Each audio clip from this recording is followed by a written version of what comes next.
Hi, and welcome to tonight's episode of Untold Radio Down South Anomalies. It's number 32. I'm truly excited. We're mixing things up here now. And it's Tony Healy is back, but I tell you what is out is the incredible Yowie file. One of the most amazing books, a companion piece to the Yowie. We're also going to address the elephant in the room. Again. Which is the UAP task force. Very different, Aspasia, to Space Force. Yes, it is. You are on Untold Radio. This is Down South Anomalies.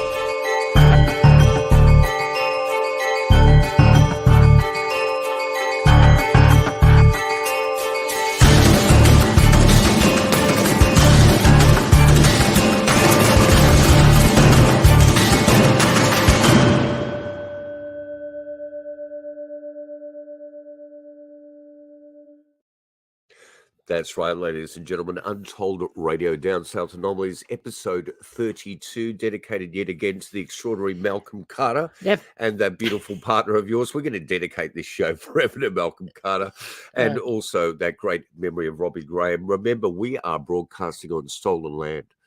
This is part of the Gadigal people, the Eora Nation, and we want to acknowledge the elders past, present, and emerging. And it's really important that we talk about that because tonight's program is going to go into a lot of Indigenous law that Tony Healy and his partner in literary crime, Paul Cropper have actually kicked up. And why don't more researchers of the parallel hominid actually look at the Indigenous community? They've been around a lot longer than our settlers have been here, and they know a lot more about what is happening. So without any further ado, the gentleman of cryptozoology, the king of Australian research into the unusual, an incredibly beautiful man and a true Fortean, here's Tony Healy.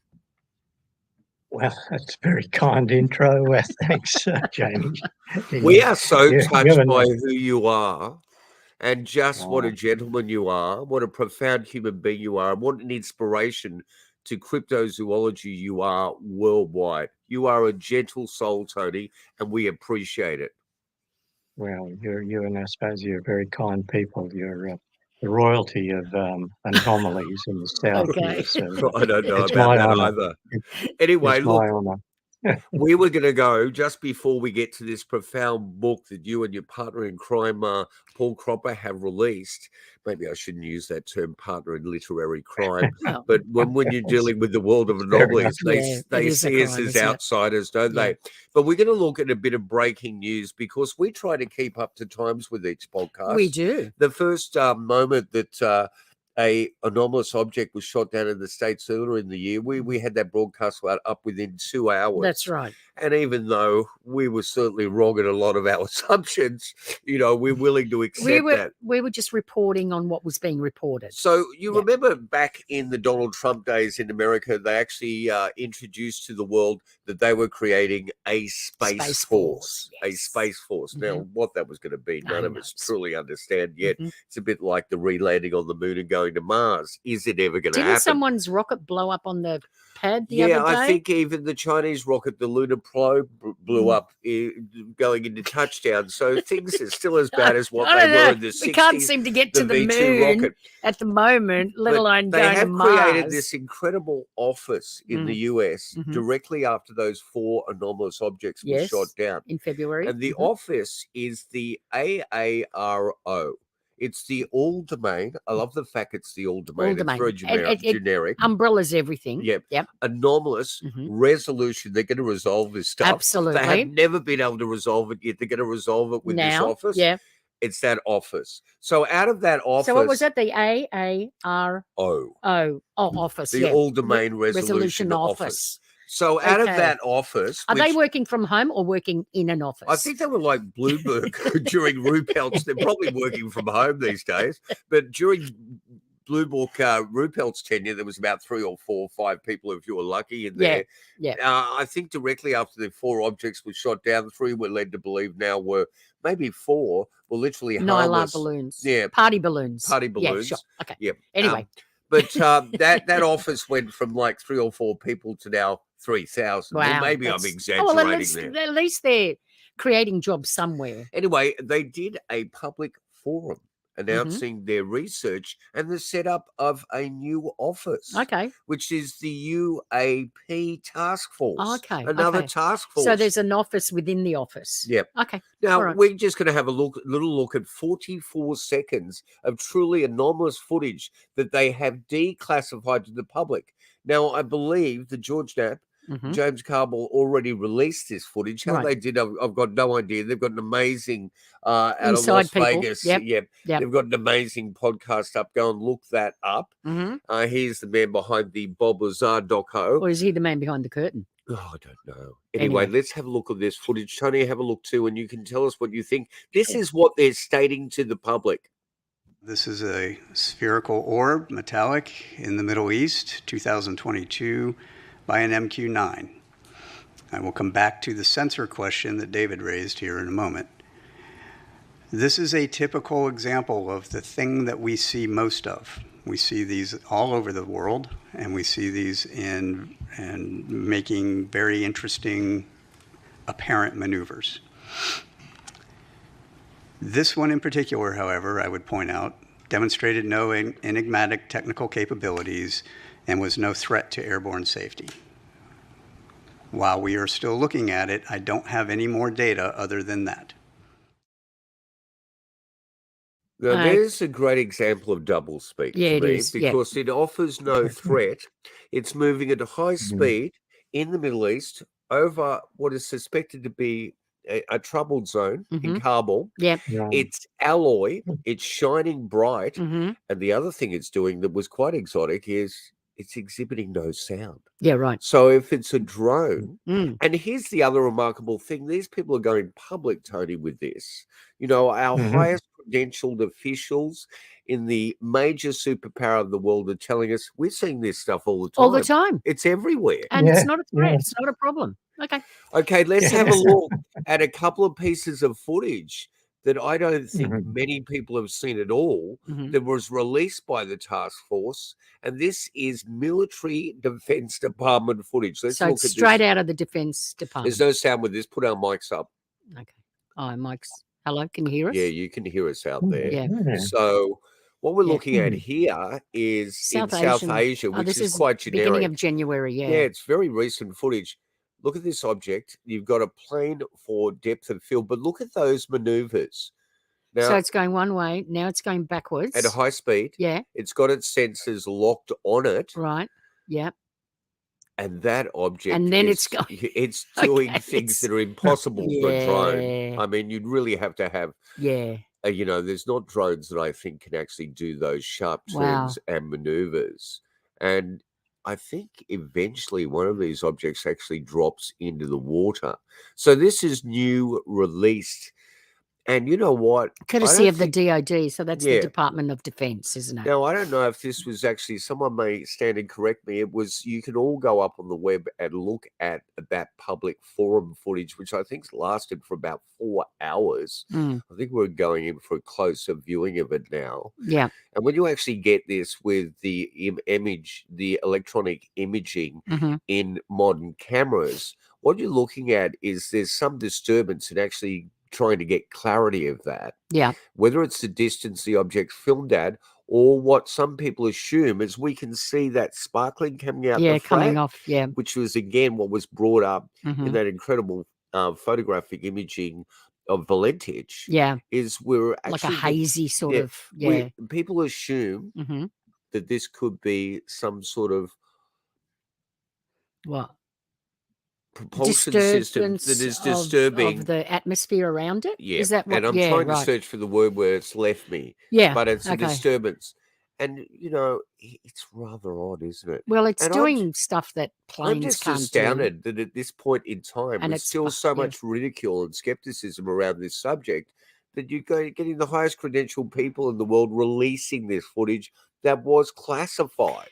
Well, obviously, that shows the great job that they did on shutting this thing down years ago. Yeah, there's your contradiction. There's your double speak. And now they're trying to actually tell everybody that these things are real and that they are a threat. And now this is the clearer footage of Babble. Okay. So we're not you're going to see it for what it is. And they've noticed it and then started moving that camera. Yeah. So it looks to me as if they're actually prepared for these anomalies to occur. Mm-hmm. And you know what they've stated is that they're coming up with an app. They could already have this app.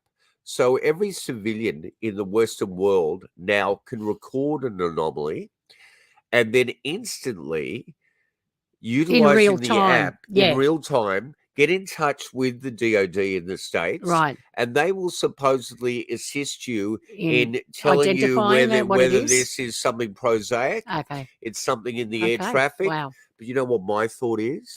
That app is actually more control. What's happening is that finally the dam is breaking big time because of the proliferation of digital cameras. Everybody's got cameras and now they need to keep some control on that. Yeah. So if they're the first people to see your little bit of interesting they footage, can shut it down. They might be the first people to suppress your little bit of fascinating footage. And one last thing before we actually engage the beautiful Tony there. Thanks for your patience. This is recent footage out of Queensland in Australia. And it's not dissimilar to stuff that's been recorded around the world, but the clarity of this footage, this is what I think this task force is freaking out about. Yeah. It's not the amount of anomalies, it's the public becoming aware of the ability for them to document this stuff so clearly. Yeah, so this is a turbine-looking thing. Yeah. But there's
lots of interesting stuff out there.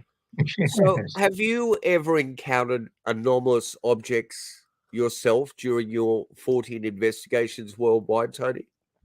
Not personally. I've seen a couple of things that puzzled me, but they could have been something mundane, I suppose. No, certainly in areas of Bigfoot and Yowie activity, I've heard many people say they see UFOs or unexplained objects like that in the same areas. But no, I can't say that I've seen a UFO. I've seen some pretty strange things, but not that. And I don't consider myself. Go on. Oh, yeah, I was just going to say, I don't consider myself any kind of expert on UFOs. I don't think there really is. At the end of the day, I don't think there really is what we could. We're all citizen scientists in a way. Aren't we? Yep. But you must have encountered the orb phenomena, which just seems to always be associated with sightings of this parallel hominid. Yeah, I've been to a couple of places where people say they see orbs. A house out in the Blue Mountains, for instance, They had photographs too, but photographs of orbs don't really prove anything much. They were more convincing than most orb photographs. This was a household where they'd seen a Yowie in the tree line at the back of the house on, I think, one occasion, and our old friend, the Black Panther, in the same area, same patch of scrub on another occasion, then the orbs throughout the house. That's, as you say, that's not unique. People report orbs in areas of cryptozoological interest times, even Bluff Creek, Northern California, where Bigfoot is said to have got its got christened Bigfoot. I talked to a couple of guys there who'd seen floating blue lights right down there in Bluff Creek. So I think in our last yeah. interview, you actually slipped out with a very interesting piece of information. That was one of the most high-profile flesh and blood hypothesis researchers, Cliff Buchman, was there with you that time from Finding Bigfoot. And did he say he had seen orbs, but he hasn't publicly stated that? He said that to you privately? Yes. Well, he didn't swear me to secrecy or anything. We were Good. sitting around the Public now. sitting around the campfire at Bluff Creek, and he and Bobo, Faye, and myself. And after a while, after a couple of beers, of course, I trotted out my paranormal theory for what it's worth. The idea that Bigfoot and Yowies and Yetis are no doubt solid flesh and blood creatures some of the time, but there's something uncanny about them, and they can just sort of go to another dimension at the drop of a hat. Anyway, they were humming and hawing and clearly didn't want to accept this theory, such as it was. Mind you, this is a few years ago. This is 2007. Right. They could well have modified their views since then. But Cliff just turned to Bobo and said, well, I mentioned floating lights, UFOs and so on in Yowie areas and Bigfoot areas. And Cliff turned to Bobo and said, of course, there are those blue lights we see down here. And I said, oh, yeah, do tell.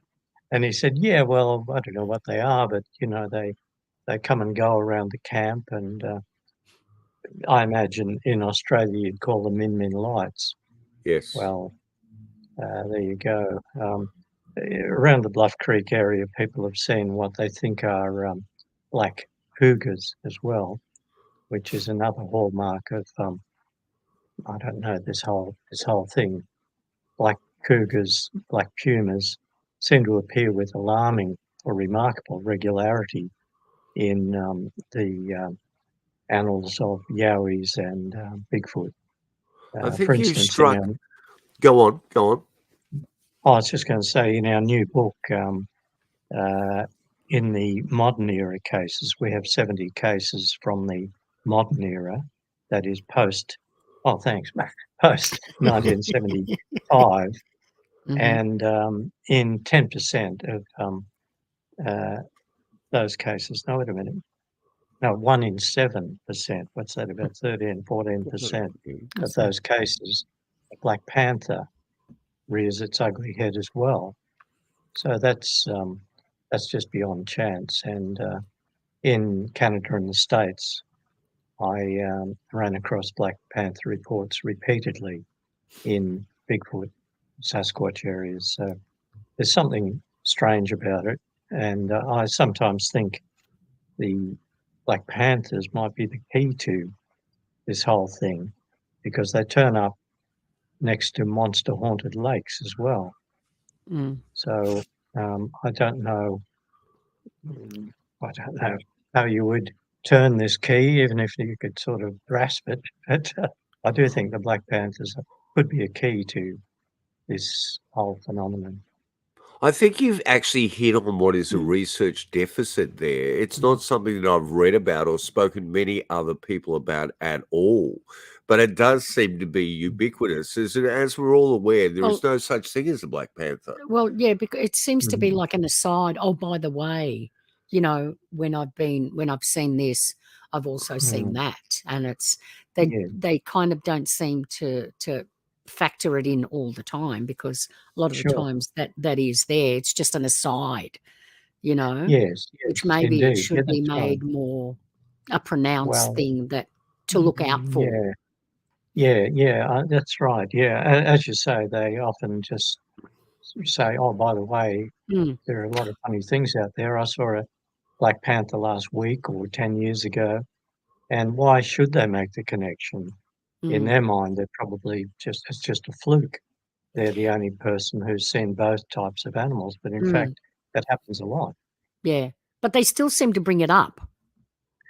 It Yes, leaves an impression on them that they oh, need yeah, to say to acknowledge it, you know what I mean? So, yes, who knows? yes, Maybe in the back of their yeah, mind, they kind of know that it's not, it was something strange that happened, not, probably, yeah. yeah, and sort of, they needed to mention it. So, I don't know. I can remember going to a shearing shed that just lay on the periphery of the Pillages Scrub land in New South Wales, and Uh-huh. walking in there to a group of shearers that looked like they were just about to knock the hell out of me, and asking them for stories of their encounters in that shrubland, which I believe was not in dense shrubland till colonisation. Mm, And because the indigenous population would do like Back a burning. backburning Mm, mm, to actually get right, their food requirements from that environment. So it didn't become uh-huh, overgrown until colonial settlement came. But they would mhm, not just see this panther, mhm, they would also have things that occur in like spectral hauntings. So mhm. they would smell sulfur. They actually told me, two people independently, that they smelt sulfur just before they had these incidents with seeing the Yowie. right, Have you actually yes. found that in any of your research? An Oh, yes, olfactory yes, element? yes, Maybe tell us constantly. about that. Well, Constantly? yeah, I think it crops up in about 1 in 8 or 1 in 10 Yowie events that people either smell that really foul odor before they see the creature, or simultaneously the same time they see the creature, or uh, the creature departs and there's the lingering stench afterwards. But yeah, they in our first book about the Yowie, the one simply called the Yowie, we devoted a few pages to the various. Oh yes, thank you. The various descriptions of this stomach turning odor, Mhm. and some people say it just smelled like a garbage truck or a burning garbage dump, or often just a corpse or a carcass of an animal, rotting flesh. But others say it smelt like burning electrical wiring. Mm. Uh, Wow. on a couple of occasions uh, in North America and here, people have specifically mentioned burning Bakelite, that old Wow. material. Mm. Yeah, I love Yeah. Bakelite. Yeah, so other people say like a burning mattress. Other people say burning smell like blood, which I mean doesn't seem to be doesn't seem to go together. But Mm. a lot of people said like hot blood or something like that. But How would you usually, know how that smells? well, exactly. You wonder. But, a couple of people have sort of said that, like blood. But usually, yeah, the just like a terrible rotting corpse, Mm. pretty bad. And sulfur's mentioned, sulfur Yeah. smell. And that goes rather back quick. literally centuries Mhm, with people speaking Right. about spectral phenomena. You know, what we should actually is acknowledge at the start here, not just our Indigenous population, but your incredible companion in writing and research, the one and only Paul Paul Cropper, Cropper. who is a lovely man, but doesn't put himself out there for the media or abuse like you do, Tony. So it's quite astounding. And He's their first book.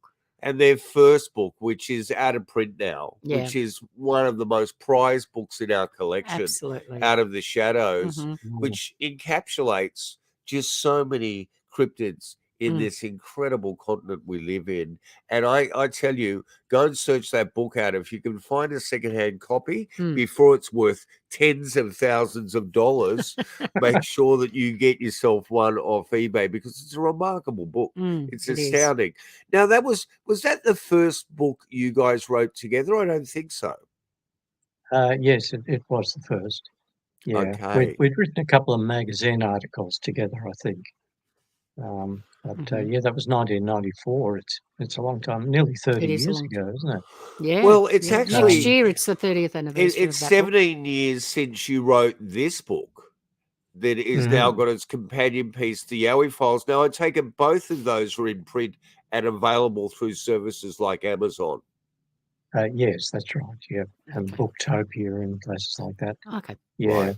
Mhm. our other book, Australian Poltergeist, is also available on Amazon.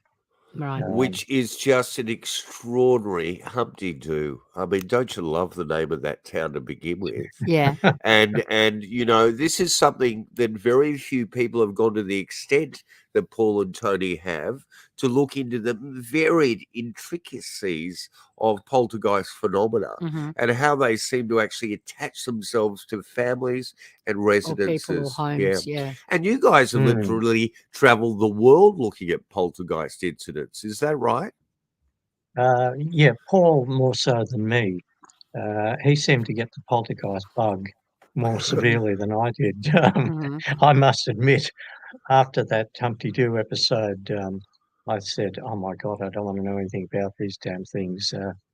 I was worried that the thing might follow me back home, Mm. and in fact, every time a object dropped off a shelf, I'd jump 3 feet in the air.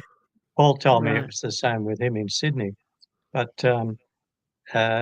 we had a file on historical poltergeist events in Australia. Anyway, I had been to a couple of sites. I wasn't, wildly interested, but I went to the house at Gyra, where the Right. so-called Gyra ghost haunted the place in Is that where that 1921. object fell into a Yeah. meteorite? Fell In into Gyra?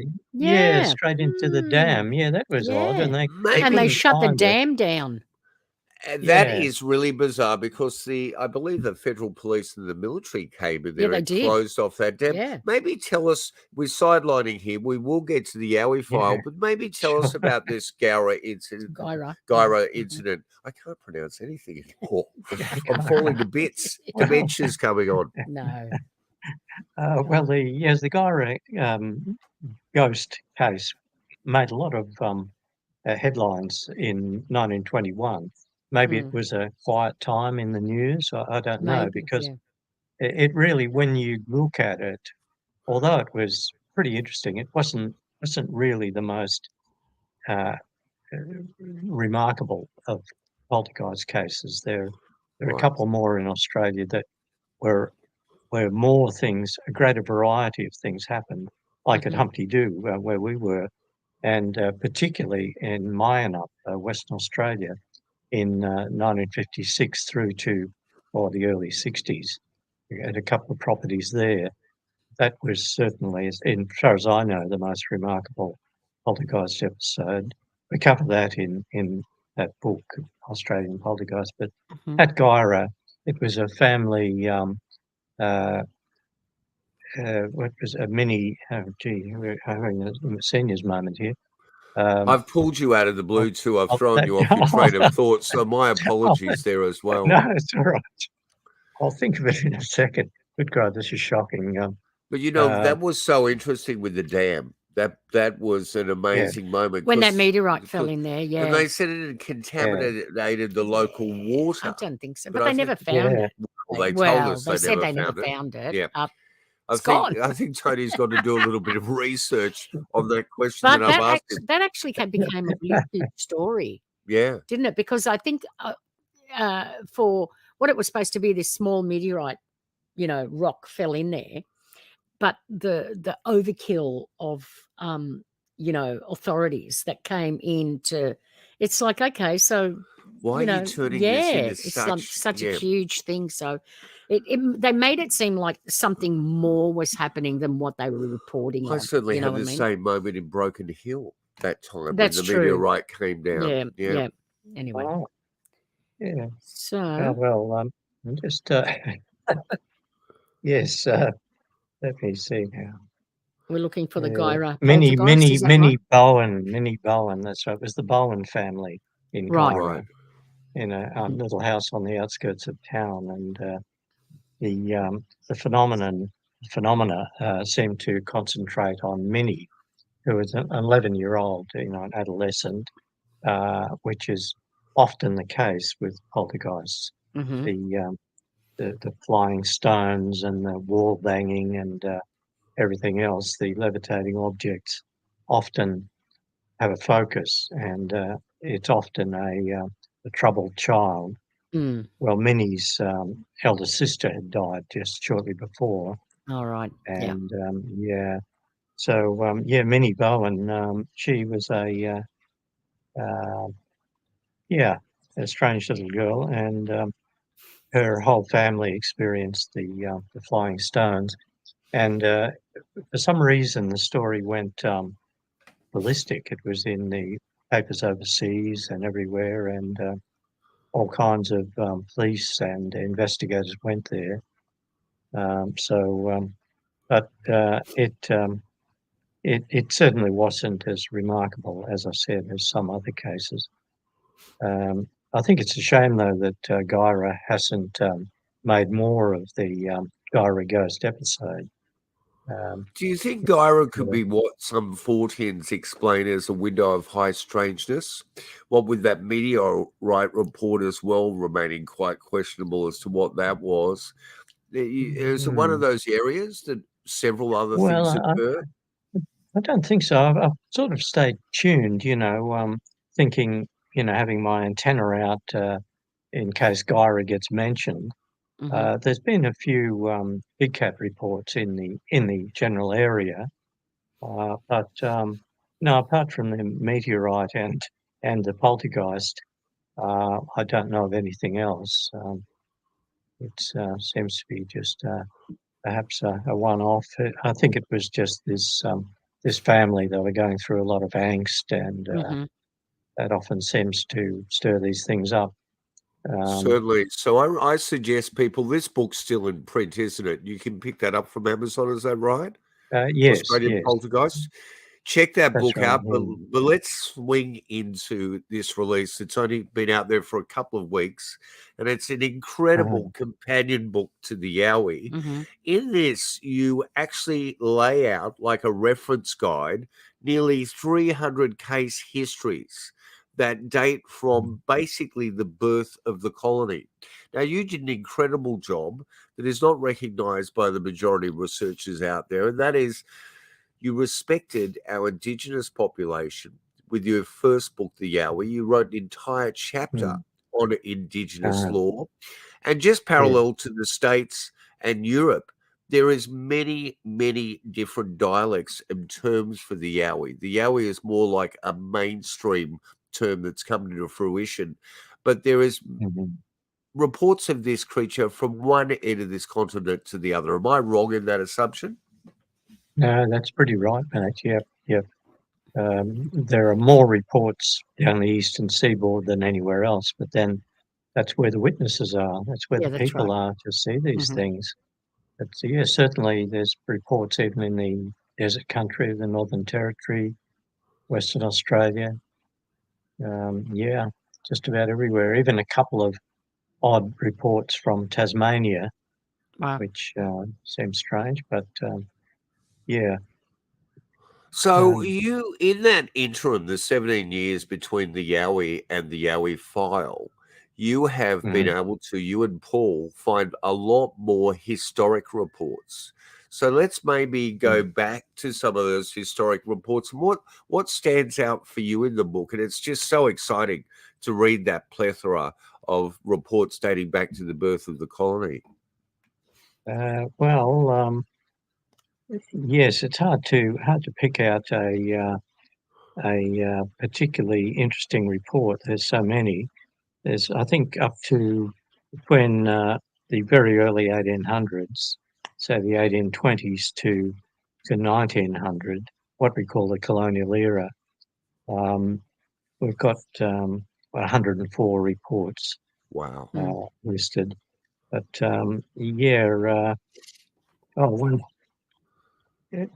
one sketch that I like particularly, not done by a witness, but done by our friend Buck Buckingham.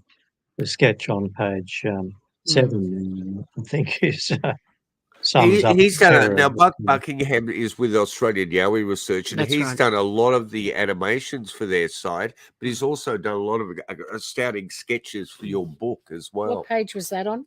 Page 8, Page 8. 7 rather, 7. Okay. Yeah.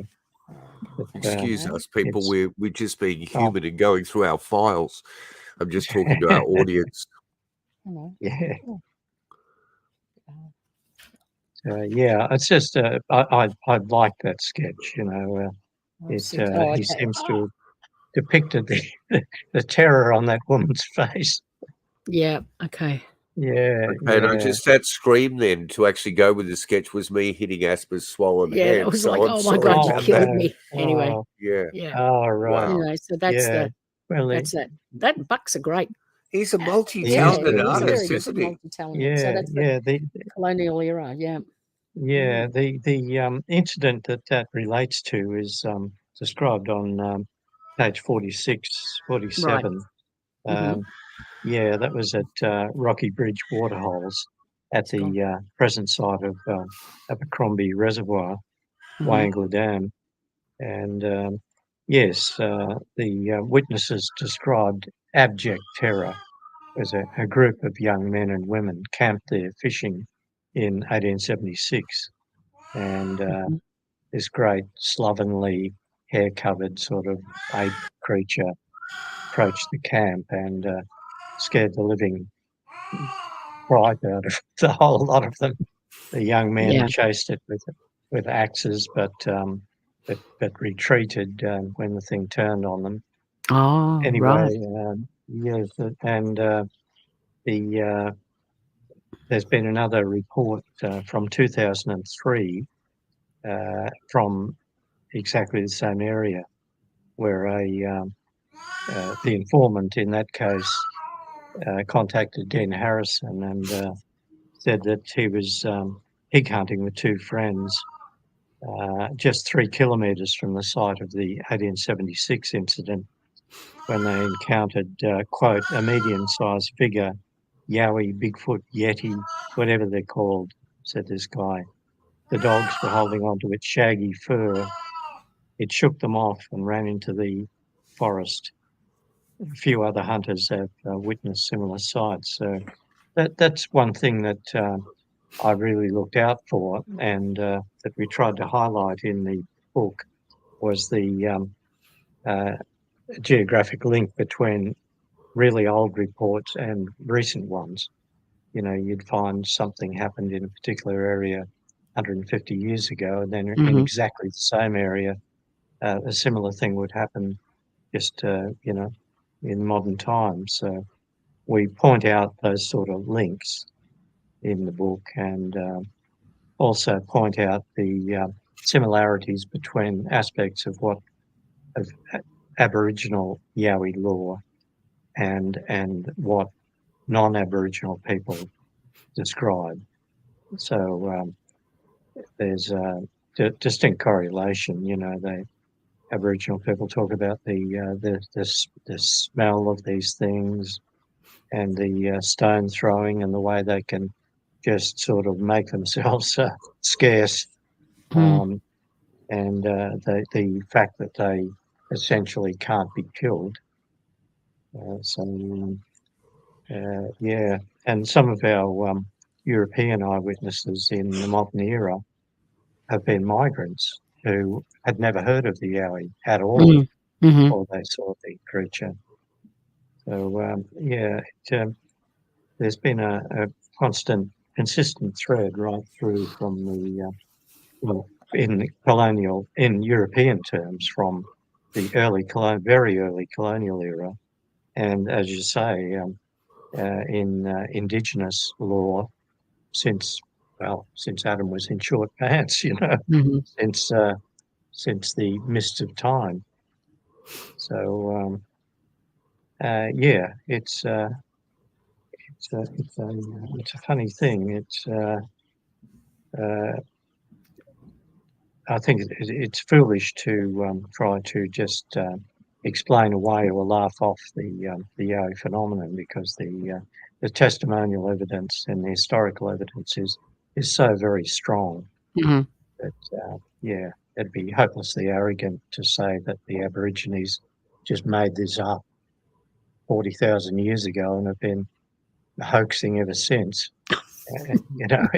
It's the same with the Europeans. I think they've got other things to worry about than hoaxing, Yowie sightings. Indeed.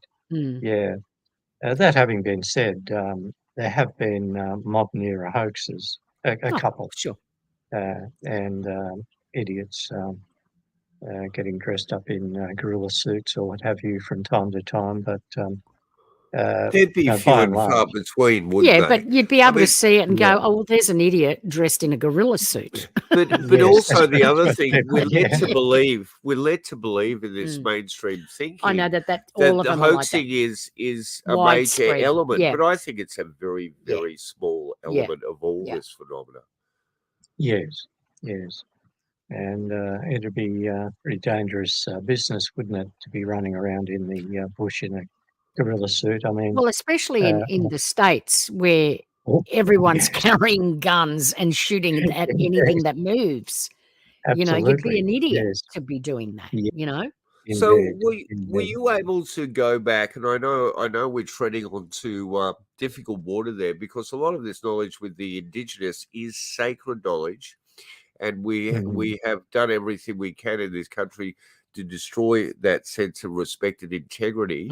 But were you able to go back? I know the book starts right on colonization.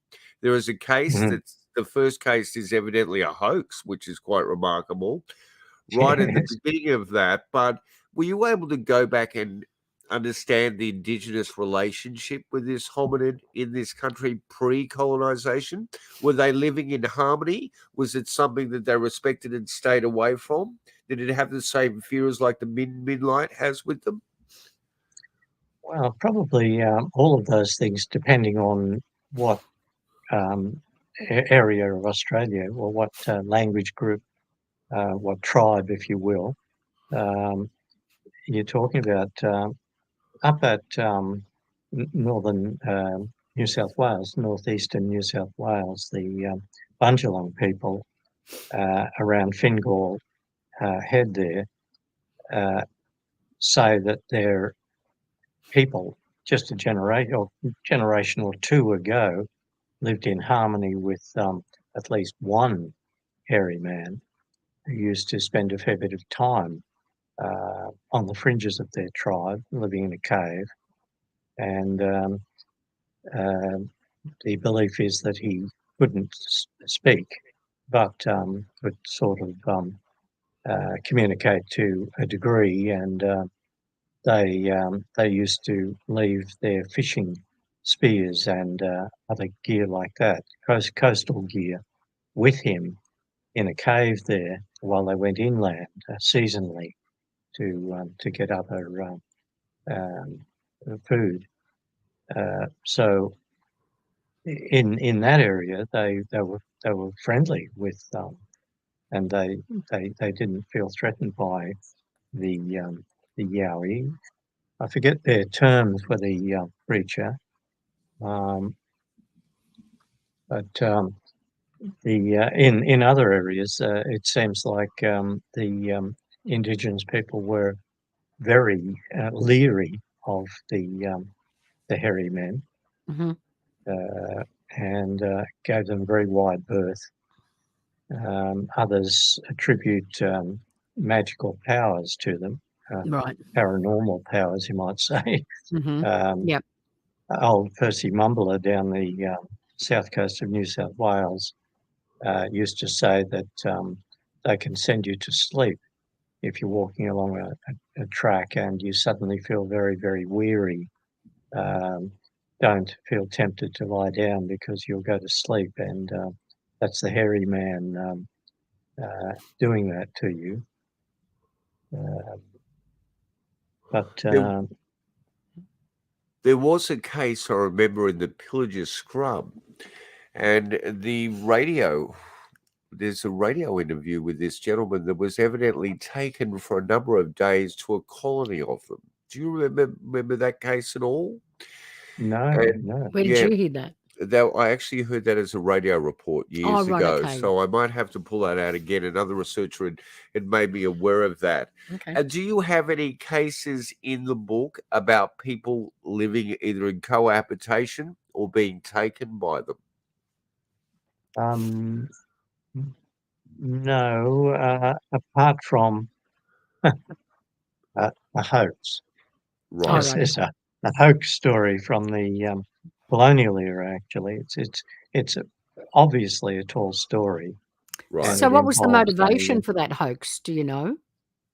I don't know. I just don't know. The story was tedious in the extreme. It went on for page on page in a Colonial Era journal, Mm. and it involved just a fellow up there on the Palmer River goldfields being grabbed by a gorilla-like creature and carried off. But it was very much a boys' own paper sort of adventure yarn. Um, but as for reliable stories of people being carried off and spending any time with Yowies, um, no, I think there's nothing like that in the book. Nothing that You'd have to I come back know of. from that to If we if report it, we wouldn't you? if we yeah if we knew of it, it would be in the book. Certainly. Yeah, of course there are stories like that in Canada and the States. The Mm. Albert Yes. Ostman case. Yeah. I don't know. He certainly convinced Renee de Hinden and John Green and the early Sasquatch investigators who interviewed him. Hmm. So I don't know. It How sounded did genuine Renee enough. de Hinden and John Green take to an Australian cryptozoologist like yourself? How was their reception to you, and how did they consider this continent in terms of those reports? Well, they were very nice to me, and yeah, Renee used to call me Captain Kangaroo, But uh, John Green initially was nonplussed by the Yowie reports. He Right. said, well, like all of us, he said, how could there be creatures like that in Australia and in North America, and for that matter in the Himalayas? It's stretching it a bit, but Mm. I sent him a few of the early reports that I'd managed to accumulate prior to 1978 when I went Hmm. overseas to see him. And he said, well, they seem to be as genuine as Sasquatch reports. But Renee was quite a character. John Green was a much more conservative, serious sort of a man. They had a interesting relationship. They were partners initially, but Renee was always a bit touchy and jealous of John's reputation because the Right. press Mm. always seemed to take John a bit more seriously than Renee, Mm. because Renee was a bit of a joker, quite a joker actually. But, He was a bit of a provocateur, wasn't he? indeed he was. Yes, he he lived to regret that Mm. at least once when he used to goad Peter Byrne, Really? another well-known. Oh yes, he used to call Byrne a phony, which was just not fair and not right. I mean, Mhm. Byrne had done an awful lot of work in the Himalayas, chasing yetis, and also in North America. But Peter Byrne had this persona of well, it was genuine actually. He had a cultivated British accent.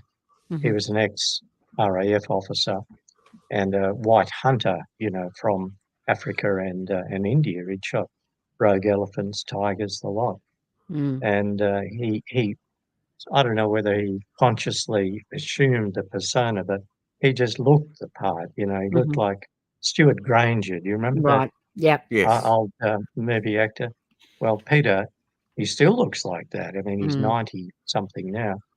But Rene was this little gnome-like, angry-looking little Swiss German guy, Right. and so he used to insult Byrne terribly Right. in print. And He had short man anyway, syndrome.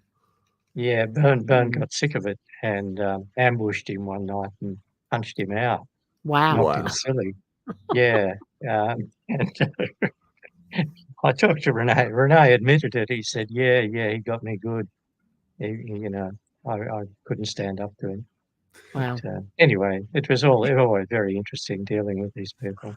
It's great to get our little Hollywood Babylon sidelines on the I history of know, but international that parallel kind of hominid research. that kind of ego stuff Yeah. actually gets in the way. But it does. It does of Big the time. research Oh. because you can then the media can focus in on that kind of stuff, And it the doesn't help. interplay between the researchers rather than the research itself, and go, well, look at these Yeah. guys, they're just a But bunch of you Yeah. have to fools, consider that Peter Byrne was a pioneer of Absolutely, this. for sure. Mm. Yeah. And Yeah, he was in there initially with Tom Slick, wasn't he? Mm. And the that's funding right. in Yeah. the Himalayas, Yeah. which was Yeah. quite an astounding period of time. It was a bit like Mm. the Roger Moore of Yes. Suave. parallel Very hominid suave. research. Right. Okay. What are Yeah. you have spent time in the field everywhere in the Mm. world, but what are the incidents that have occurred to you that make you believe there's an actuality, not just from the reports, but you've been in situ, I take it. Have you had experiences that have made you feel there's an actuality to these reports? Well, I was. It took me a while to become convinced that the Bigfoot phenomenon was real.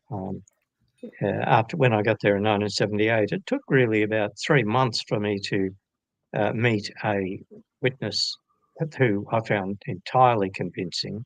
That was a deputy sheriff called Harrington. His surname was, and it took longer really to take the Yowie seriously because I kept thinking, oh my God, how on earth could we have these things in Australia and in Canada and the States and elsewhere?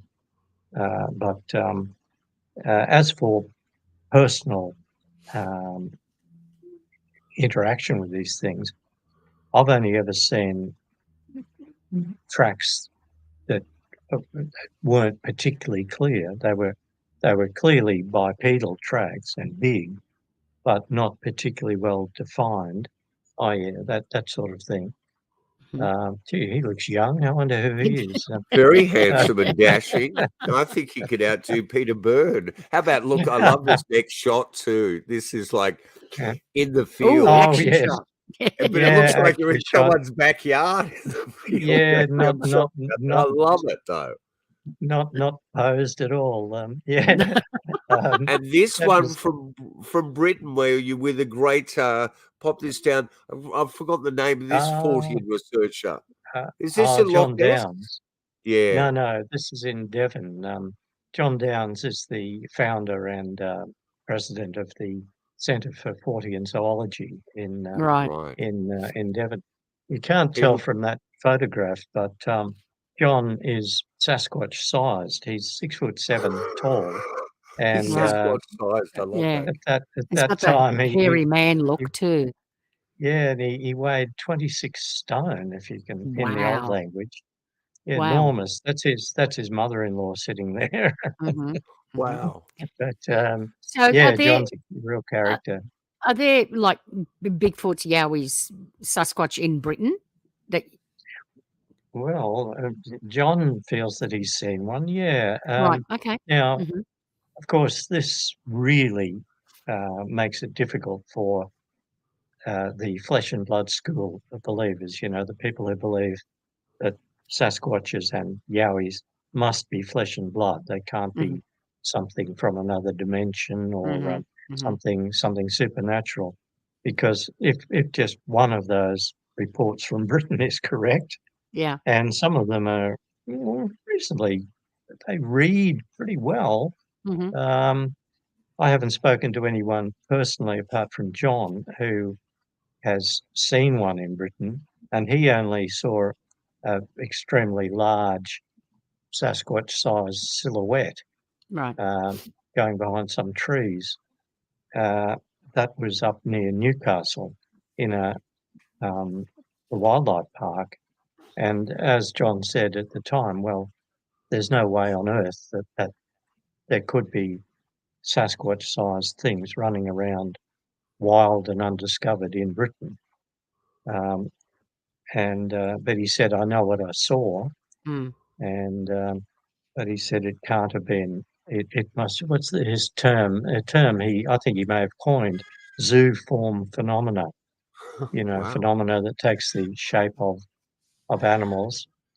Uh, since since then, like when I was last in the UK, went out of my way to visit a couple of places where British Bigfoot had been reported, but I didn't get very far. I didn't find any witnesses. I was a bit short of time that time. Mhm. It was 2012, and it was raining incessantly the whole time I was there. It just put the dampener on much field work. Mhm. But it's all right for Loch Ness. You could sit there with a An umbrella. coat over your head, looking at the loch. Yeah. But yeah, there's a young fellow. I suppose you've seen some of his books. Andy McGrath, who's Yes. written about, and in one of his books, there's quite a collection of British Bigfoot reports, and I mean, who's to say they seem as well documented as Bigfoot reports get Mhm. in the States and here. Some kind of very vivid, real experience that these people are having, but of course, then they're just gone. They disappear into the scrub or around the corner, and they're gone. Just like they're as unprovable as Yeti reports. Mhm. I think that It's Andy strange. recently, in the last 6 months, did a cover story, a condensation of part of his book in the Fortean Times. And Yeah, yes.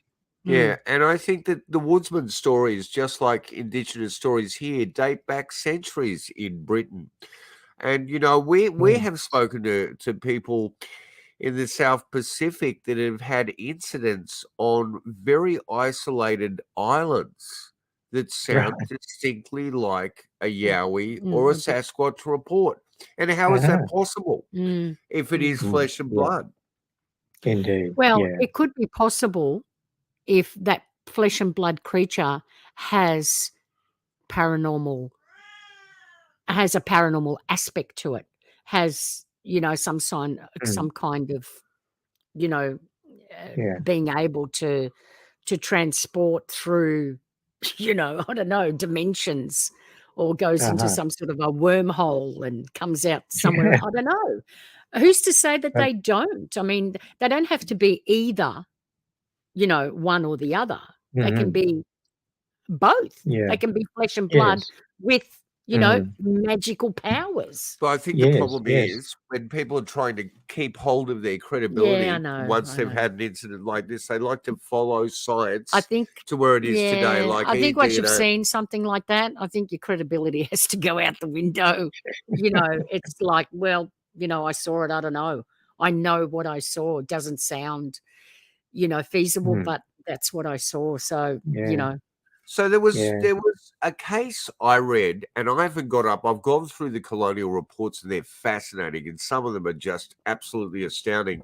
But there was a case that was up on Australian Yowie hunters that has haunted me ever since I heard the actual interview, and it was in the Megalon Valley, and it was to do with two military people who were actually like on a 3-day recce. I don't know whether it was For a a war hike. game or Yeah. something, Mhm. and they were literally played with by what they thought was an adolescent that made their ability to go back to base command. I think they were a day late, and they really had to account for what had occurred. Do you know that report at all? Yeah, I think I remember the one you're talking about. I did read it at the time. Dean shared it with us. I didn't talk to the people involved, and for some reason we decided not to include it in this book. I don't remember why exactly. I might have had some doubts about it. I think do you remember if I seem to recall that the fellows said they had live ammunition with them. They Yes. were the exercise. Well, I thought it seems a bit strange in the bush around the Blue Mountains, having a military exercise with live ammunition. In a civilian Seems a area. bit, seems a bit strange. I don't.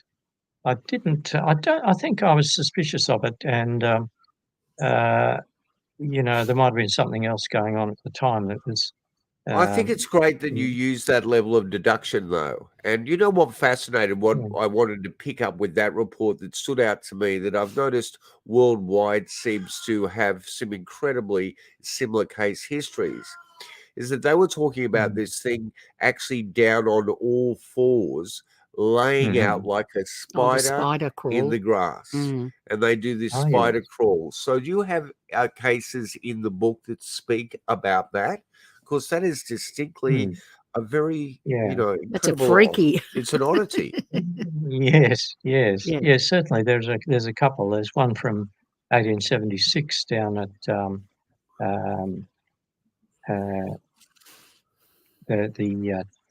Tindri near Nimittabel, and then there's one in the modern era.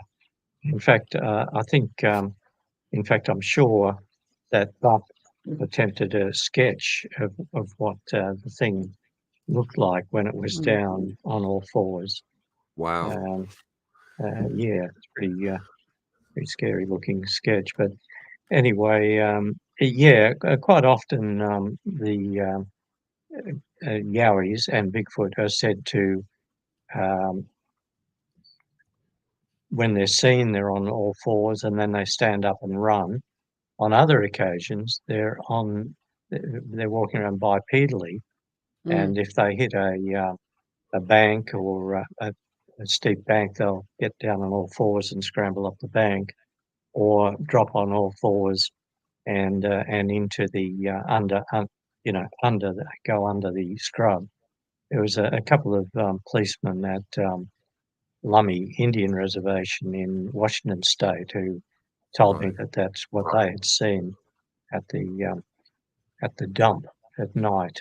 They went in there because they occasionally would see bears in the dump, and this time there was this gigantic ape-like thing, but it was on all fours all the time, I think, in that case. But I said, could it have been a bear? I mean, it was on all fours, and they said, no, this was a gorilla-like thing. And like all American police, these guys were armed to the teeth, but they said, no, there was no way we were going to shoot it. It was something very, very unusual. Have So, either you or Paul actually had a chance to ascertain just where National Parks and Wildlife are with this, where the CSIRO, with the authorities maybe with this phenomena? can you assume that there's an awareness on their behalf or anything like that, Tony? Yeah, well, I would assume that there is an awareness for sure in some departments and some areas, amongst the police as well, and the military. There's one of the best modern era cases in our book involves sightings right next to Canungra Land Warfare Centre, what they used to call the jungle training camp. Maybe explain that to us. I'm not aware of it. Maybe explain that to us. Oh, well, there's this wild area of scrub and mountains in the Gold Coast hinterland. And for years, starting in the 1950s, they established a jungle training camp there. It was established, I think, during the Malayan emergency, that war they had against the communist terrorists in Malaysia in the late 1940s and through the 1950s. I remember as a kid, I was in the school cadets, and we knew soldiers who'd been in there. Anyway, sorry, got a bit overexcited. Sorry about the swearing there. Yeah, I just found like one of those. Yeah. Yeah. You might need to lift it so up that's a little all bit. hunched. Oh, yes, that's right. Yeah. Yes, Yeah. yeah. It's all hunched over. It's what people describe often. On all And fours, then, maybe like on pull the up ground. to the next shot. Yeah, that's the And scary is that face. Buckingham story? Yes. Yeah, that is. Yeah. And that case is from where, Aspa? That case is 250? Manumba, 25 kilometres south of Kilkivan, Queensland. Kilkivan, sorry. Kilkivan. That was in spot. 2015. That case. Wow. Manumba. Yes. Yeah. Anyway, that's a real hot spot. Another hot spot is near this Canungra Land Warfare Centre. Yeah. And there's on page 293, we describe the most remarkable sighting in very recent years. In 2018, where a truck driver, Glenn Kilmartin, very nearly collided with a gigantic Yowie that stood right in front of his truck and thumped the bonnet. Right. Our friend Buck did a really good sketch of that creature too. And what height do you assume that Yowie was? Oh. Well, you can see by the photographs of the truck on that's right. I've read this case before. Okay, pop it up in front of the mic. Hang on. Where is the picture? There. Yeah. I see the no, Al. Glenn said the creature was so tall that you could. Its face was. He gathered. He said about 10. He said it must have been 10 feet tall, which is getting to be pretty big Yowie. Unfortunately, the green screen's affecting it. So it looks incredibly tall. So 10 foot, that would be enough. Wow, the front of the truck is 10. Yeah. Mm-hmm. It's 6 meters at the front, actually. 6 feet at the front. 6 feet. 6 feet at the front. So where the guy's standing, and he was standing even higher than that, above the top of the truck. So it was about up to there. So what an amazing case. Yeah. But the thing about that is that there have been two very, very similar events in virtually exactly the same area. Some years apart. Mm-hmm. So, and that is right on the boundary of Canungra Land Warfare Centre. Right. We had So the military must be aware of it. I'd say they are aware. Oh, yeah. One of the soldiers who saw one of these creatures in, where was it? In 1986, just up and around the corner from where Glenn had his experience. that soldier was where are we?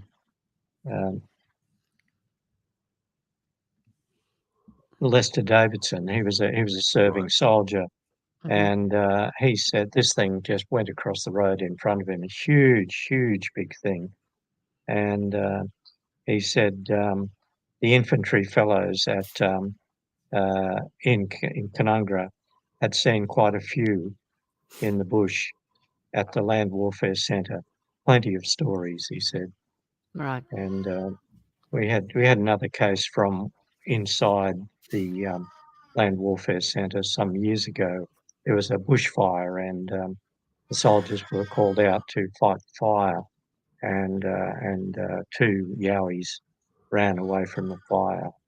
So yeah, they're well known, and we've had a very good report that we featured in the previous book from up around the Townsville area of a soldier during an exercise. He was lying behind a light machine gun very quietly, and this smallish Yowie walked up and sort of walked all around him, and its feet were just in front of his eyes, and he made a sketch of the thing's feet, Right. and of the general appearance of the thing. And then a SAS corporal who was working with, you remember Les Hiddens, the Major Les Hiddens, the bush tucker man? Yes, yes, very A well. few years ago, yeah, he was well known on TV, and he was escorting a party of scientists into the jungle, real leech-infested jungle, down the side of the Atherton Tableland. I forget how many years ago, not that long ago. And, so what were they going into the jungle for? They were trying to relocate the campsites of a explorer called Christy Palmerston, Right. who was all through that area. He was a early model, ruthless sort of a pioneer explorer. Although he had a black Aboriginal friend who also went with him at all times. He shot a lot of Aboriginal people. Wow. They were the Aboriginal people up there were a little bit hoey, perhaps rightly so. So Yes. he claimed he shot them in self-defense, of course. But anyway, Les Hiddens and his party were trying to relocate Christy Palmerston's campsites, and they did locate a few. But I talked to Les Hiddens on the phone when we heard about this incident, and he said that was very hard going. You sometimes could only go a couple of kilometres a day because it was just in terribly difficult country. Thick bush. And you'd have leeches raining down on your head from the scrub. Awful, just awful. Les Hiddens got one in his eye once. Ooh. I can imagine. His eyelid. Oh my God. Anyway, on one occasion, they, with these scientist friends of his, they made camp, and in the morning, their forward scout, who was a serving SAS corporal, took off and said, "Hey, not too far ahead of the camp, there's this what looks like a bed that's been constructed on the ground, made out of lawyer vines." And they went, and the bed was a rectangle about a metre and a half long and a metre wide, quite thick. Something big had been lying on it. Looked like it had just moved. I mean, just shortly before they got there. Right. And the lawyer vines had been bitten through, not cut. No human being would be down there in any case. And one of the scientists who'd been in Africa said, if I was back in Africa, I'd say this looks like a gorilla's nest or something like that. Mhm. But anyway, another SAS corporal actually saw a Yowie, admittedly not just around the corner, but 20 kilometres away. He made a sketch which we incorporated in the earlier book. But as Les Hitton said to me, he said, well, these men, you know, the SAS troopers, they're experts in the bush. You know, they're hand-picked because they have the steadiest nerves Mhm. and they're courageous men. You know, admittedly, what with Ben Robert Smith's troubles recently, they're not all saints, but they are courageous men. And he said this corporal would not lie. Mm. He would not lie to me or anyone else. So yeah, there's been numerous soldiers who have seen them. Police, I mean, out of the rangers. shadows, you have an Australian senator, Senator Xi, who actually Yeah, had an incident there. So there's many credentialed and qualified people that would not I know. come out with this story unless there was an actuality to it. I mean, Yeah. That's these right. stories to begin with, they're character assassination Well, of yourself. your credibility would just be shot to pieces if you started espousing these stories. So for them to do it, Mm. you know, they're doing it because It's that's what they courageous, saw. but it's also, you I know. think it's catharsis because you're probably looking at these hardened men for the first time are suffering things like post-traumatic stress disorder because reality has collapsed for them. Yeah. Yeah. Yeah. Now, do you Yeah. see similarities here as they do in the Mm. States? Do you believe that tree structures are something that this species utilize to communicate? Yeah, I think so. I think those stick formations are very impressive. Mhm. I've seen a couple myself. Don't know how many, 3 or 4 occasions in different areas, and certainly they they I mean they're inexplicable to a point. I suppose you could get a hoaxer going around making some of these things, but I doubt it. Um, and of course, Bigfoot and Yowies have been seen right in the vicinity of these things Mm. from time to time. But yeah, the one of the few occasions where I've seen bipedal tracks that were definitely big bipedal tracks was up near Wivenhoe Dam, and the thing had been walking along. And the fellow, Lee Shakespeare, the young fellow who took me to the spot, Mhm. he pointed out, he said, well, look at the trees and saplings that have been twisted and bent and thatched together Mhm. just right beside where these tracks are. So yeah, the stick formations definitely do occur. In the appendix to our book, the new book, there's some photographs of strange stick formations or standing sticks that were discovered in the same area where Dean Harrison and Buck Buckingham and their mates actually filmed that Yowie using the thermal imaging camera. Mm. So yeah, I've seen those So do sort we of get sticks. wood knocks as well? Do we get stone throwing? Yeah, oh yeah, stone throwing and the whack whack whack. Usually three sharp whacks. That has been mentioned by Aboriginal people too, as far back as 1913. We got a case of the three whacks preceding the appearance of the Yowie. I can't swear that I've heard the the tree knocks myself, but I've certainly tried to rustle up Yowie activity by banging trees with sticks myself, but without success. What about language recordings like the Sierra sounds? Do we have anything similar to that? Does appear to be a language?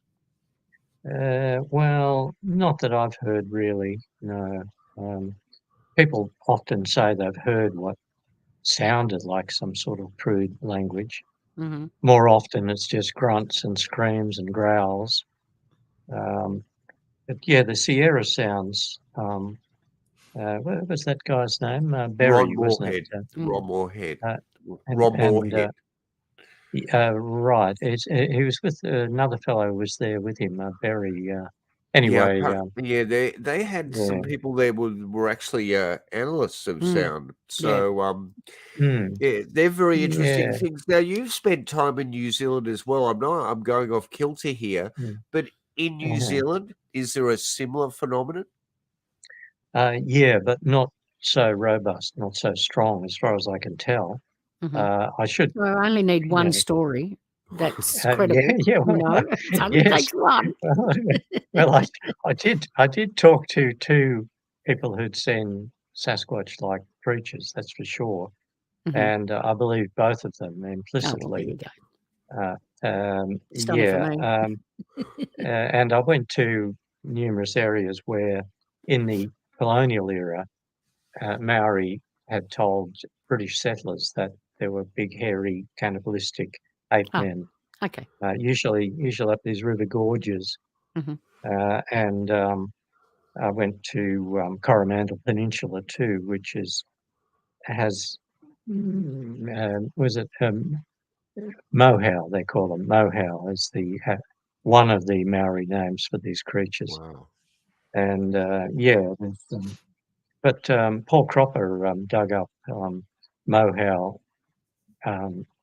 reports or Maori lore from as early as the 1850s. But interestingly, I suppose it's interesting, I didn't ever talk to any Maori who said that they'd so much as heard of the Mohau. Wow. But they certainly talked about them in the colonial era. And look, I was only there for 3 months total. So I just may have been unlucky who I spoke to. I certainly spoke to plenty of Maori who believe in the water creatures, the water spirits, the Tanafar. But the two Bigfoot or Sasquatch reports that I was told about, I heard about them through, well, a remarkable coincidence. You know how, I don't know how it is with you guys, but with me and other people I've worked with, it seems like very fortuitous coincidences occur sometimes that lead you to interesting places and people. A New Zealander, Paul Braxton, had started to correspond with me before I went to New Zealand, and he told of seeing an 8-foot tall humanoid thing that chased him and a mate at the Taranaki in 1965, getting back a way. And so I made an effort to go and see him, and he took me to the spot, and he said that he and a bit short, he and a young mate, they were both 11 or 12 years old, I think, 11. They went down to the beach at nightfall to get some bamboo to make bows and arrows. And he said it was a funny thing that made him go there that time of the evening.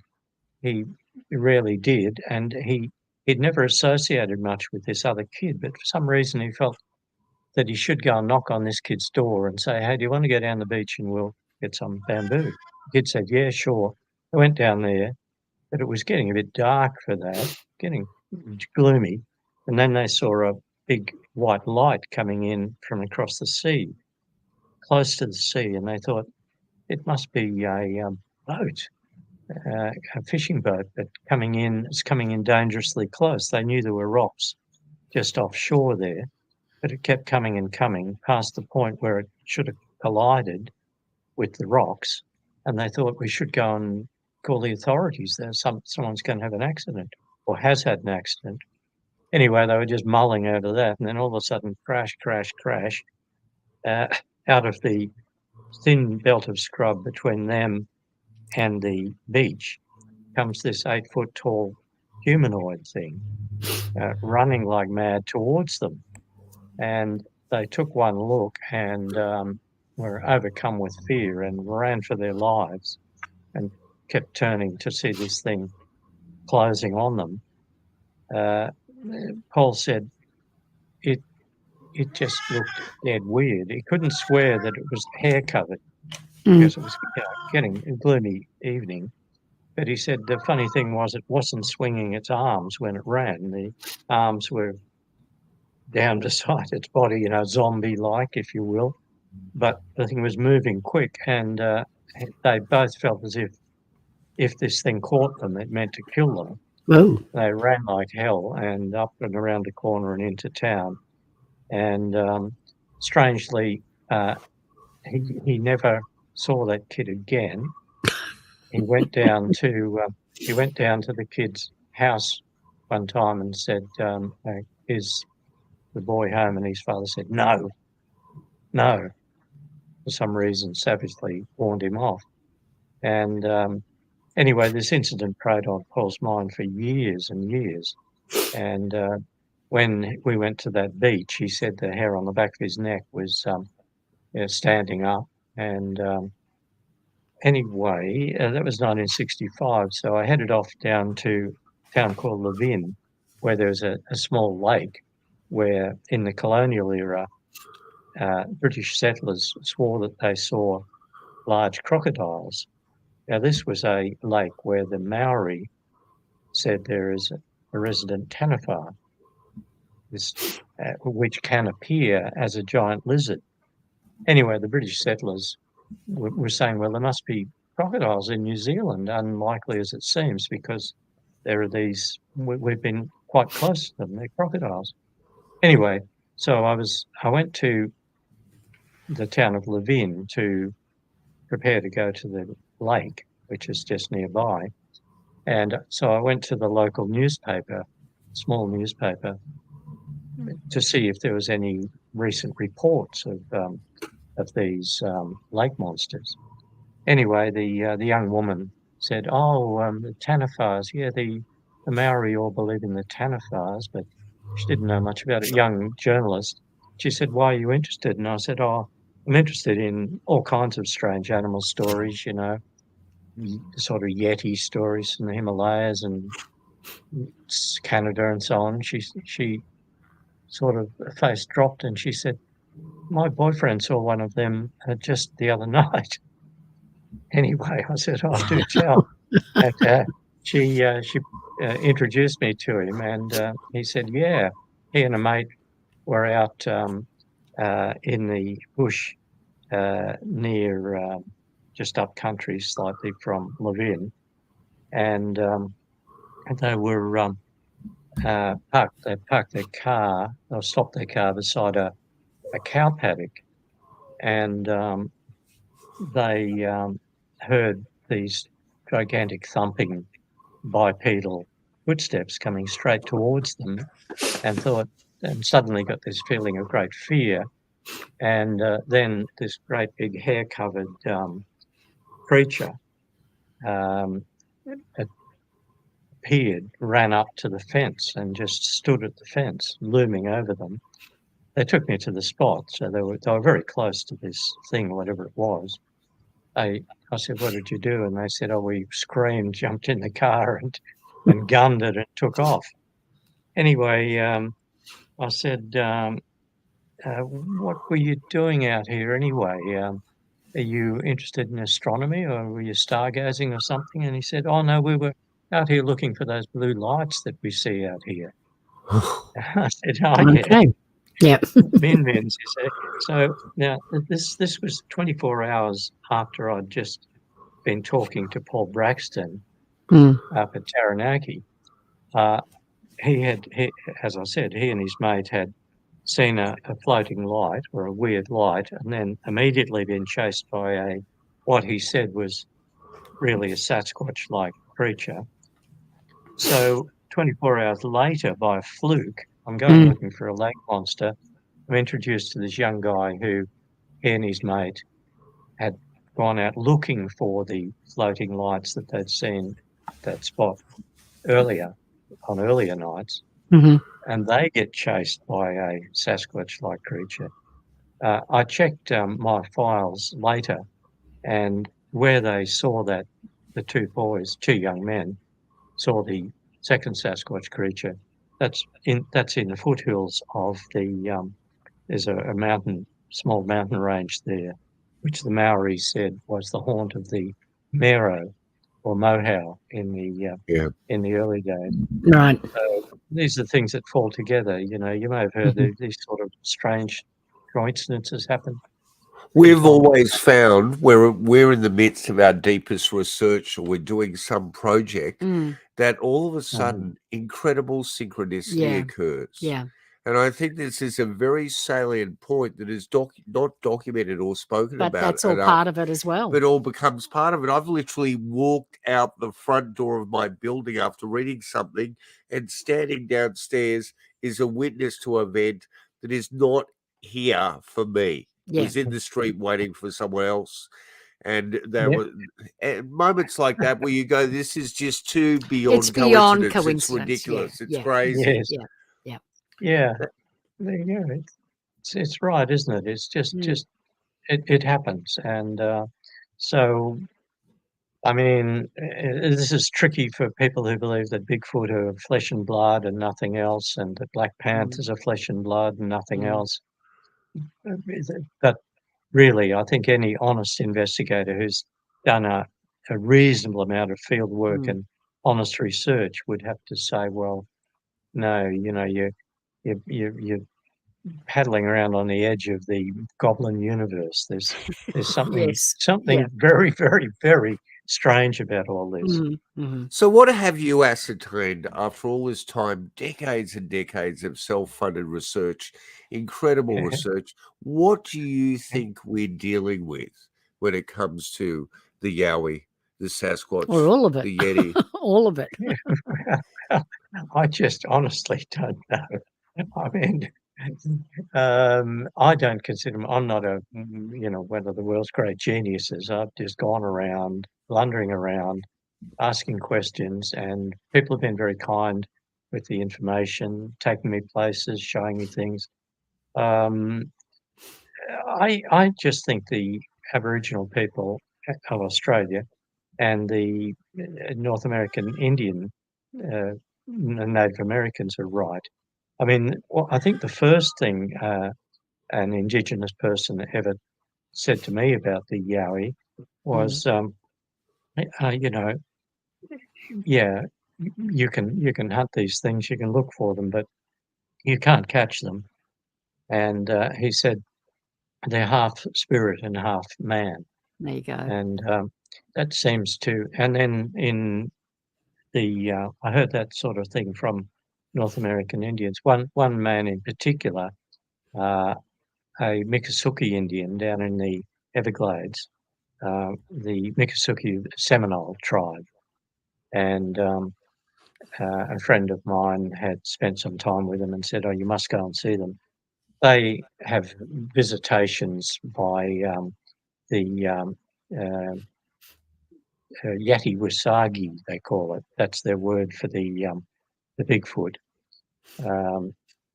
European North Americans in Florida call the Bigfoot the skunk ape, an allusion to the smell. But when I went to the Miccosukee village, the chief there, Bobby Tiger, that's one of their names. He said he described how his car was sort of lifted, back of it was lifted and dragged sideways while he was trying to get out of his driveway, his driveway was right on the edge of the Everglades, of course. And he said, yeah, well, you know, we would follow their footprints. We'd find deer that had been beheaded or torn to bits. People would see the Yatiwasagi, but then they'd just disappear. They wouldn't come back for 10 years.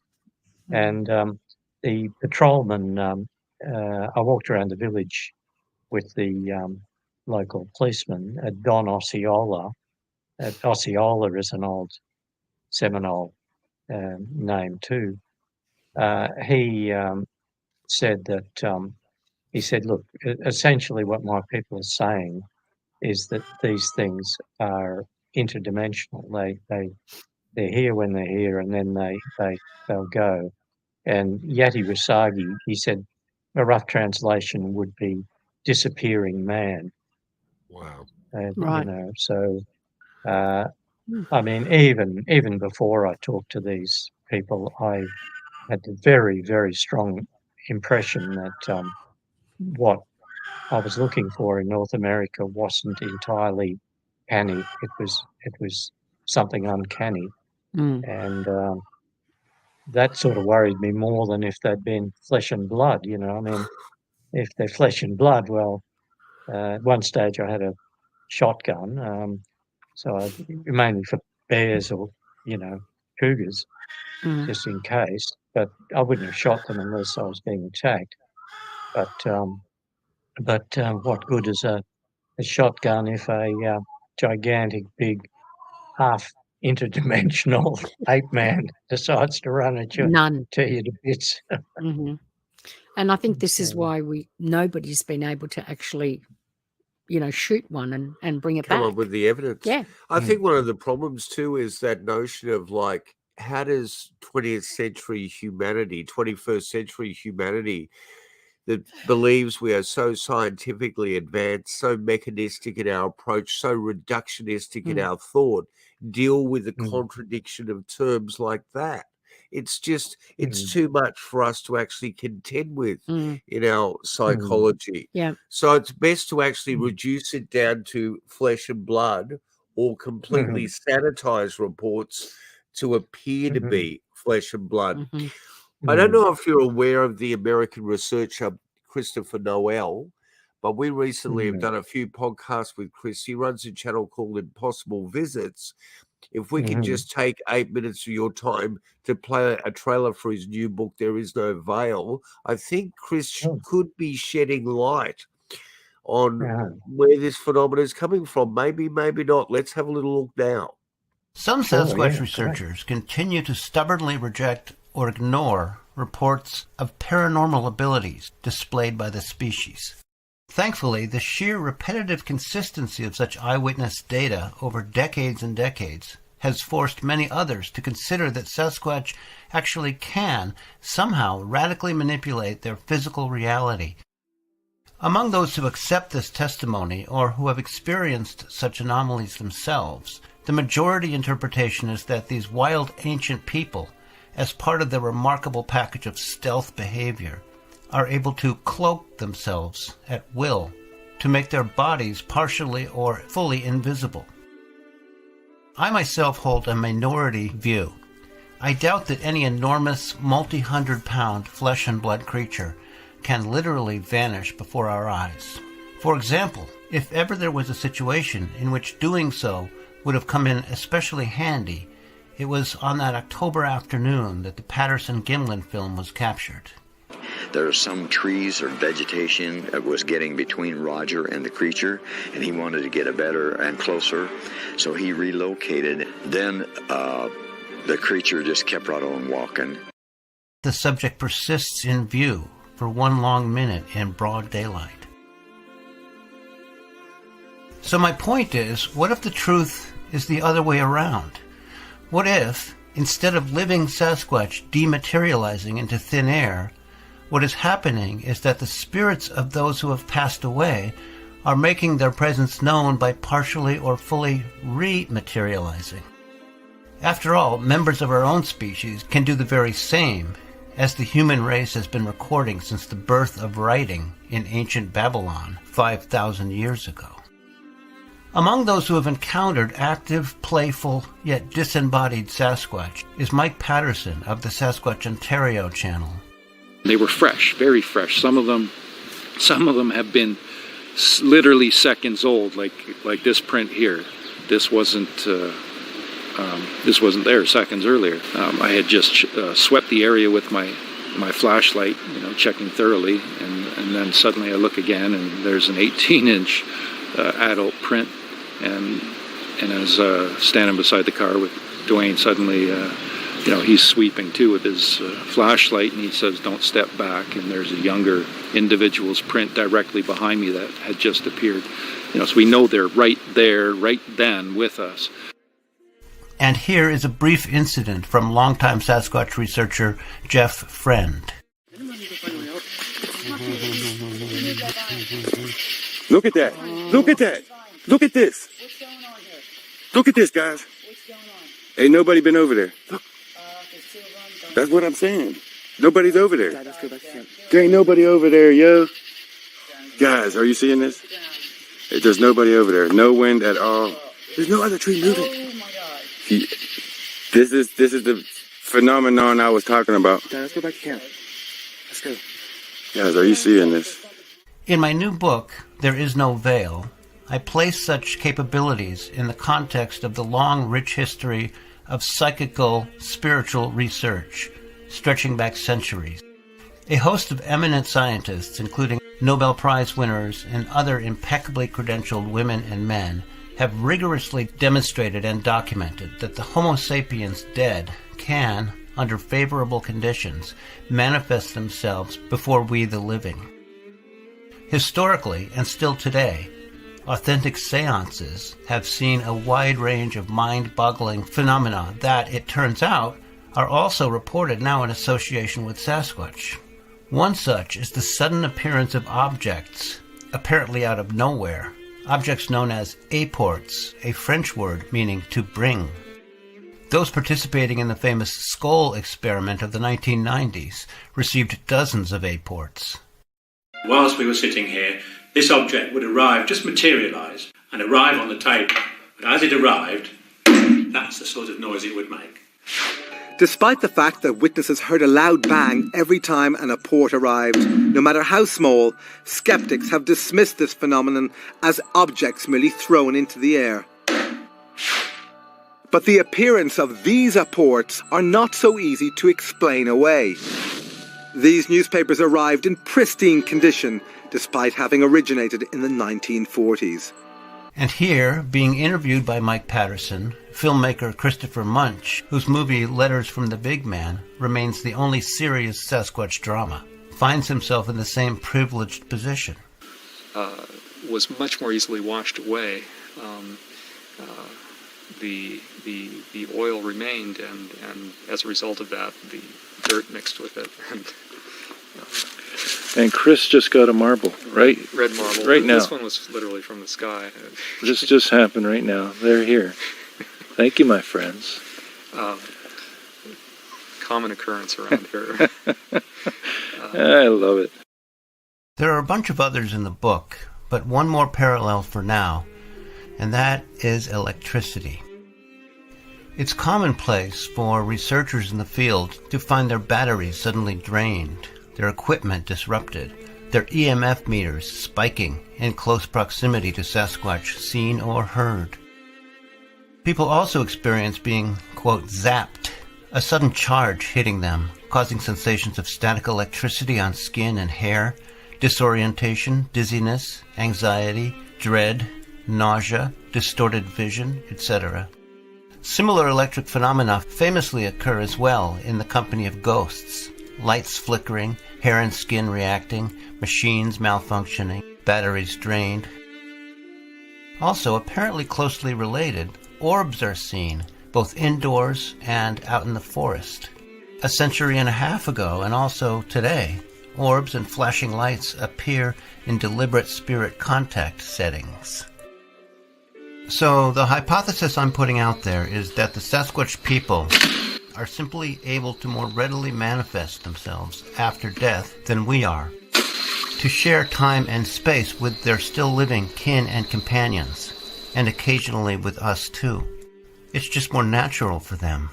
I think that most, if not all, of the high strangeness attributed to the species is due to this one primary characteristic. Back to the big guy. Thank you very much. Wow, man, that is unreal. I asked for this tonight. That is the biggest print we've seen. 20 inches. Wow. Just one. One from the big guy. And the Nefertiti is right behind it.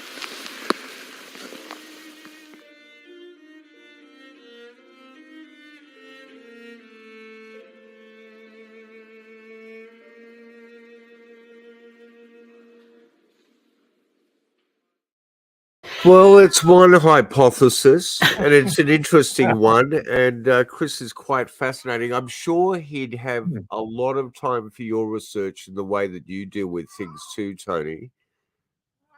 Well, it was certainly absolutely fascinating video. Yes, and I think it's they're on the money there. A lot of the things that, well, there was so much to unpack in that, but a lot of the phenomena they mentioned has occurred in a lot of the cases that we have documented. You know, the electrical effect for a start. Yes. Motorbike engines stalling, car engines stalling, lights flickering, torch batteries just suddenly dying, and the grab that little man, grab him, Asper. No worries. It's that is our obviously crazy aged cat there, so excuse that continuity of thought. But you're right, that whole electrical notion there, and that goes across UFO phenomena, it goes across spectral phenomena. It is quite poltergeist astounding. phenomena. Yes, Indeed. Yeah, poltergeist phenomena too. The poltergeists, several of our best cases in Australian poltergeist occurred during periods of lightning storms, very stormy weather, and that has been noted in Yowie and Bigfoot events too. One thing that it was quite apparent in our collection here, the modern era collection, is the number of people that had their experiences either underneath power lines or adjacent to power lines or very close to electrical installations, microwave towers, things like that. So, and in our earlier book, there's a case where the O'Connor family were visited repeatedly by Yowies in the Blue Mountains, and it's the one Yowie in particular seemed to be attracted to the fuse box on the side of the house. It would come up and thump the fuse box. At the same time, the Sue O'Connor and Jerry, her husband, would get this electrical feeling right up their spines, you know, a cold feeling. So we had that in Portland when we went up and did some research just outside of Katoomba, and the power station up there, part of it's decommissioned. Yeah, a lot of reports were coming from up there. Look, you have been so generous with your time today. And fascinating yet again. We would love to have you as a regular on our podcast, because we just think you're a hive of information and your gentle nature is just beautifully profound. And can you just pick Anton up and show the public the Yowie we've been contending with? Hang on, he's stuck to you.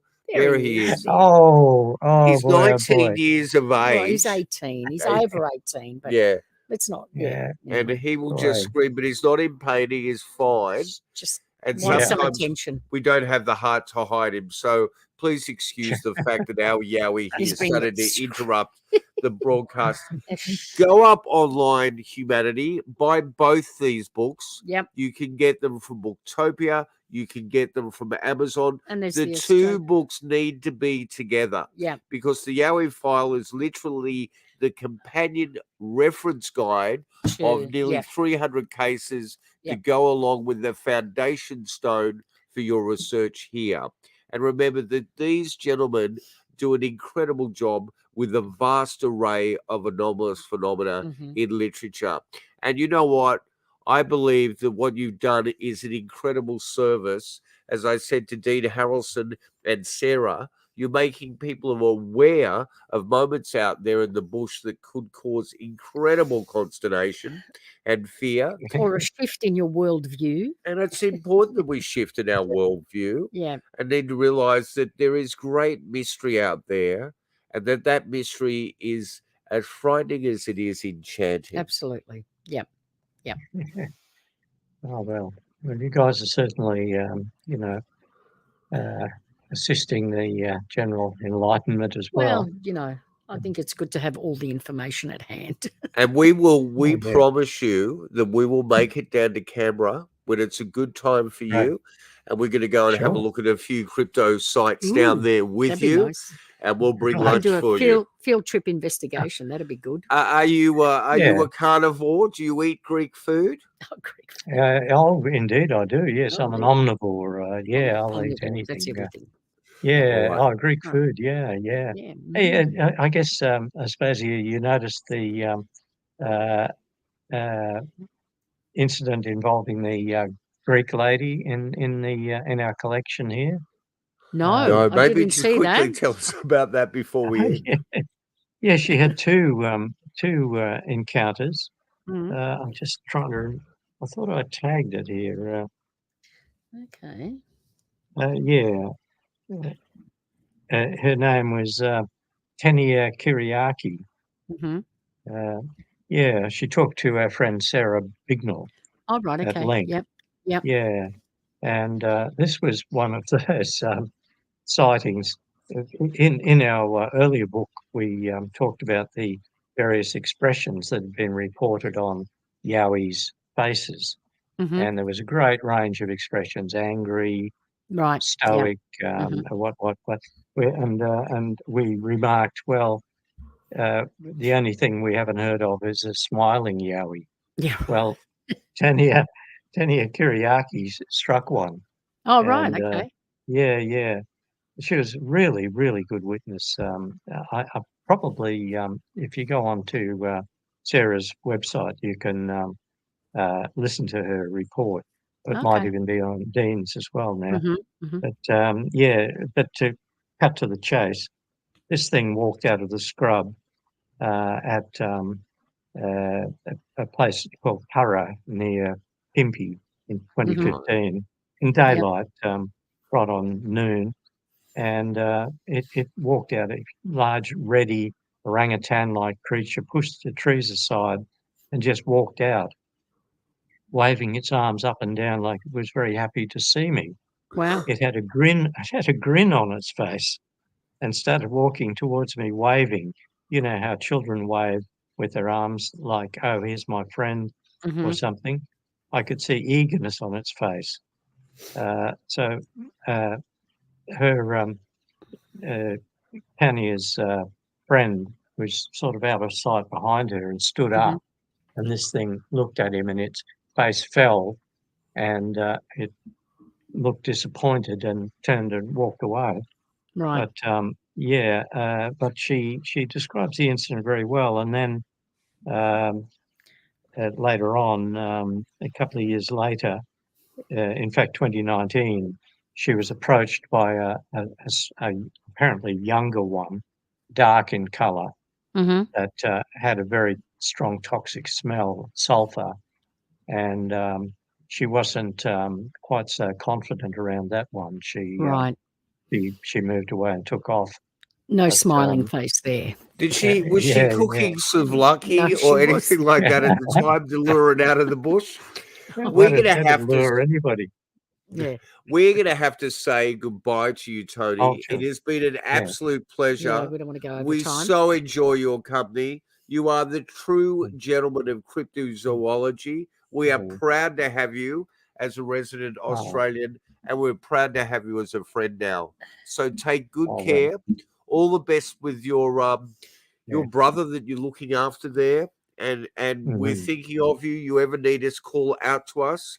All the best to Malcolm Carter in Britain with his beautiful person that's taking care there as well. And we will be back next week. We will be back next week. Right. You've been on Untold Radio's Down South Anomalies. This is episode 32 with what I believe is a gentleman that needs a statue and a bit more appreciation shown to him. No.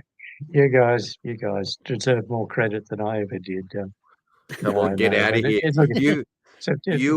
You are one of our greatest assets. So thank you. Get out and buy both those books, Yowie and the Yowie File, Paul Cropper, Tony Healy. You've been on Untold Radio. See you next week. Yeah. Thank you very much, guys.